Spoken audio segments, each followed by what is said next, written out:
આપણે મસ્ત મજાના તુરિયા લઈ લીધા છે. તો તુરિયાનું છે ને આપણે શાક બનાવવાનું છે. ઝીણા છે ને ટુકડા કરવા મળ્યા છે. તો આ ટાઈપના આપણે છે ને બનાવવાનું છે શાક. તો આમાં નાખવાની છે સેવલી પણ નાખવાની છે. લેખા છે ને મેકી દીધા છે ચૂલે. તો પેલા છે ને આપણે પેલા હાવ ઉના થઈ જાય હાવ કોરા થઈ જાય અત્યારે થોડું પાણી લાગે તો આપણે પાણી નથી નાખ્યું, ખાલી પાણી ધોયું ને તો આપણે પેલા નાખી દઈએ મીઠું. અંધાઈની પેલા છે ને આપણે મીઠું નાખવાની શરૂઆત કરી. આમાં બધા આપણે મસાલા નાખવાના છે. તો પેલા તો છે ને આપણે હવે હળદર નાખી દઈએ. હવે આપણે નાખવાની છે વઘાડી. હાલો આપણે પેલા વઘાડી નાખી દઈએ. બધો મસાલો આપણે હેરફેર કરવા હાટું તો આપણે આમને ચમચી લઈ લીધી છે. ચમચી આપણે હલાવવા મળ્યા છીએ છે ને આપણે ટમેટું નાખવાનું છે. હાલો ફટાફટ ટમેટું મળી નાખ્યા પછી બધા ટમેટું નાખી દઈએ. તો ટમેટું પણ વતરાઈ ગયું છે ને. હાલો હવે આપણે ટમેટું નાખી દઈએ.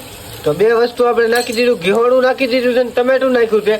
હવે સેવલી નાખવાની બાકી છે. આવી નાખ્યા છીએ આપણે સેવ. ચાલો તો આ સેવ છે ને અમારી આપણે તો વ્હાઈટ કમ કાઢી લીધી છે આપણે. તો હવે નાખી દઈએ આપણે તેલ. તો અત્યારે લગીને આપણે તેલ નહોતું નાખ્યું. આપણે ભેળવેલું મરચું નથી, આમનું ખાલી કોરે કોરું મરચું છે. ચાલો આપણે આ કોરે કોરું મરચું નાખવાનું છે. તમારે ટાઈમ જ ન રહ્યો ભેળવાનો એટલે આપણે કોરે કોરું મરચું નાખી દીધું છે. આપણે હવે 1 ગ્લાસ પાણી નાખવાનું છે. તો જો થઈ ગયું ને લાલ સટક જેવું. તો હવે મરચું નાખી દીધેલું છે આપણે પૂરેપૂરું તીખું. સેવ નાખવાની છે. તો આપણે સેવ પણ નાખી દીધી છે. તો આપણે થોડીક વાર છે ને હવે વેટ કરવી પડશે. ચાલગણમાં થોડુંક પાણી સૂહી જાય ને આપણે કોરું મોરું બનાવવાનું. તો મસ્ત મજાનું આપણે શાક બની ગયું છે તૈયાર. જો તો આ ટાઈપનું કોરું મોરું બનાવ્યું છે. થોડોક રહો રાખ્યો છે આપણે. ચાલો હવે આપણે બપોરા કરી લઈએ. આ વિડીયો આયા લગે ને તો આ વિડીયો કેવો લાગ્યો લાઈક શેર કોમેન્ટ કરી.